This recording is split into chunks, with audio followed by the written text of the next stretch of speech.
to go against the current and at the same time not be stubborn about it, learn from your experiences. Those are some of the traits that would put any MBA graduate in a good position to succeed.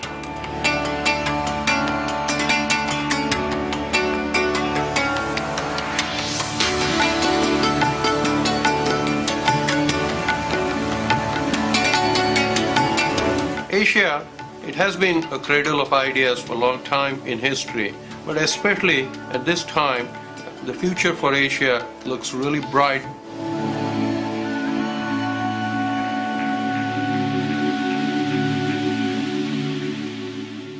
Welcome.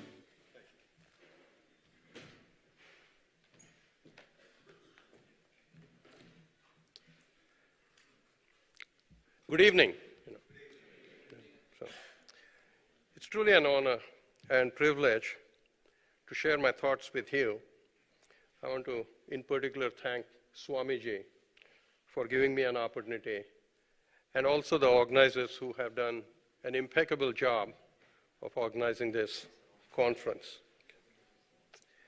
I had an opportunity this morning to attend some of the sessions, and I must say, I'm humbled by the success stories of the several tech entrepreneurs. And I'm even more humbled by their sincere desire to give back to the society, whether it may be in India or in the US, or for that matter, in all over the world. That trait, that desire to give back and help the future generations bodes well for all of us. And to tell you the truth, deep inside me, I have a desire to clone all of these successful individuals. Personally, I'm not a tech entrepreneur. Okay. But there's no doubt in my mind that innovation and entrepreneurship are potent forces for economic development. Robust innovation would easily add a couple % of economic growth to the nation's development. That said, I do believe how countries are governed also matters. That is, what's the role of institutions? And we cannot underestimate their importance in the economic growth that we observe all over the world. To put things in perspective, ask why are North and South Korea so different? Why were East and West Germany so different in terms of how they were growing before the down? The quality of governance in a country and the quality of institutions in a country, they explain a large fraction of the differences across their economic development. The focus of my talk today is to think about what are the institutions in India that are screaming for attention. And I will make 5 points in that respect. I'm mindful of the time, and I'm also mindful of the fact that I stand between you and dinner, so I will keep my remarks fairly brief. Normally I'm used to giving lectures of 1.5 to 2 hours, but today I will restrain myself. As a professor, I won't go on that professorial track, but I will keep it short. The first institution that we have to focus is on basic education. One theme during the day that I have listened to from entrepreneurs from India has been that they were nobody before they became somebody. I think Mukesh Chatter this morning spoke very eloquently about that. It was education that provided the ladder of opportunity for them, and their hard work enabled them to climb that ladder. In other words, education is the weapon of the unarmed.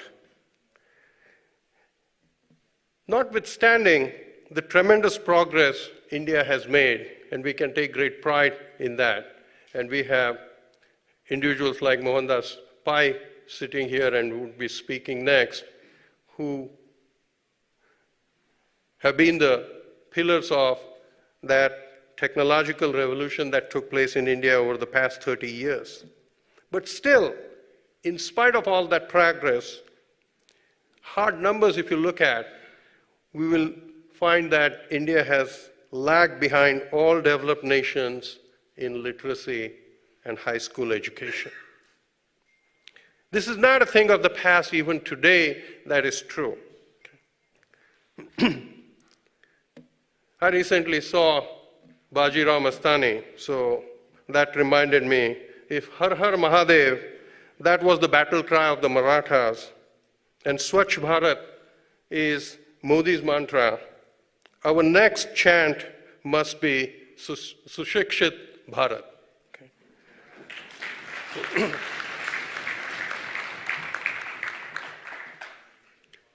Much is made of income inequality. That has been the topic among all economists and all politicians today all across the world. The root cause of income inequality is educational inequality.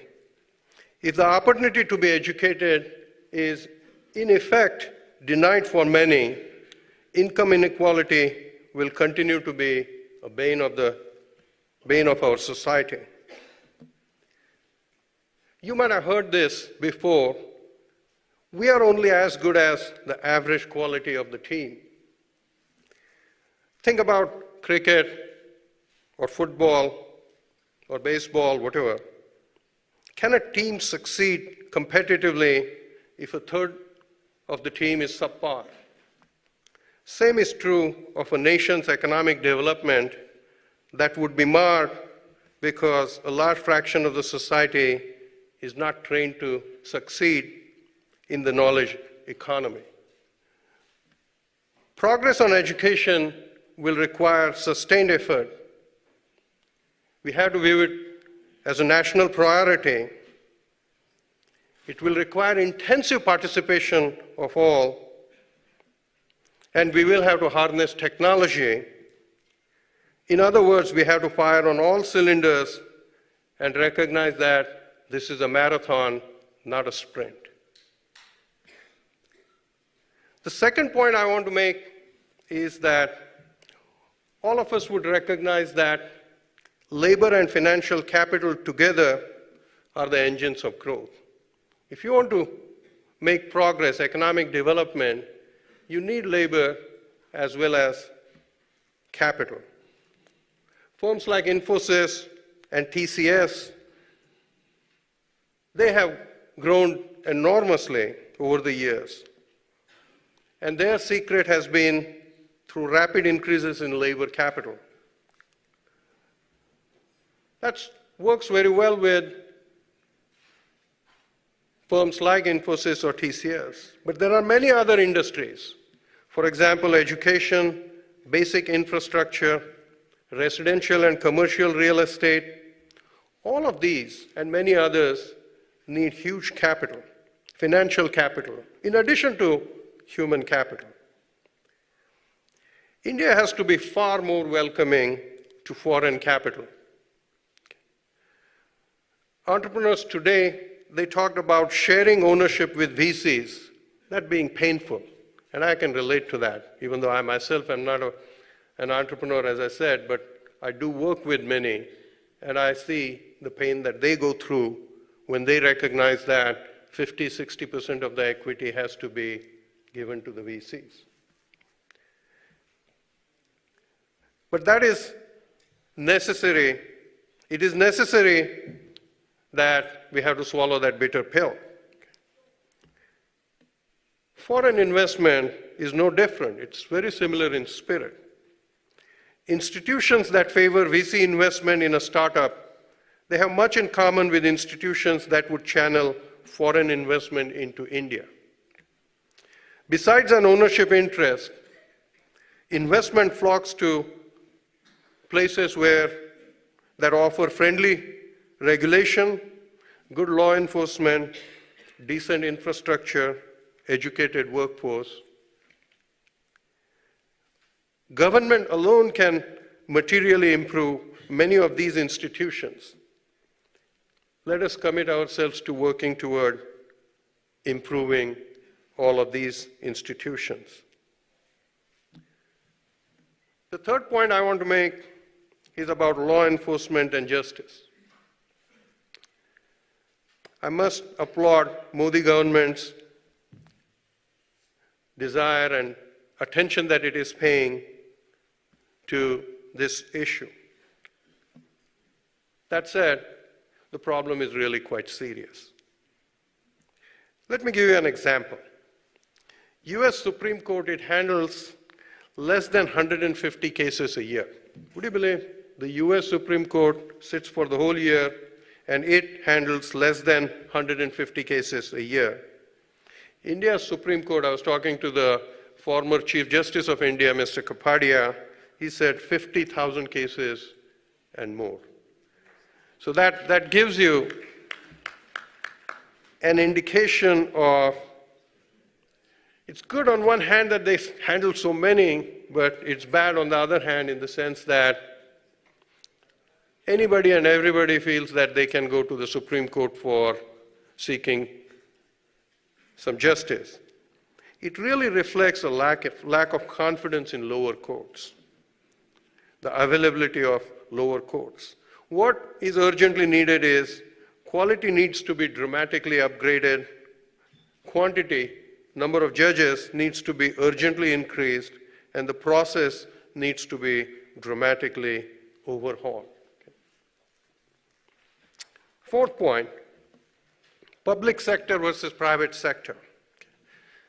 Let me give some stark facts. If you look at all the advanced nations, they have one thing in common, and that is the government share of industry is not too large. All advanced nations, that is true. Okay.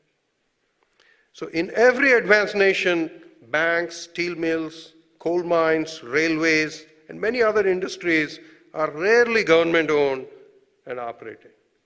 They are in the hands of the private sector. Let me couple this with another fact.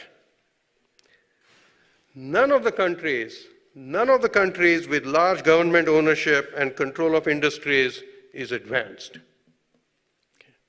So this is in contrast to what is common among all advanced nations, that government is not a dominant force of the industry. And every country where government is the dominant force, they are not advanced. So we have to recognize that the path to economic development will never go through the government, and the sooner India sheds control of the industrial and services sector, the faster the economic progress we would achieve. That brings me to the fifth and final point, and that is follow the first 4 points. Okay. So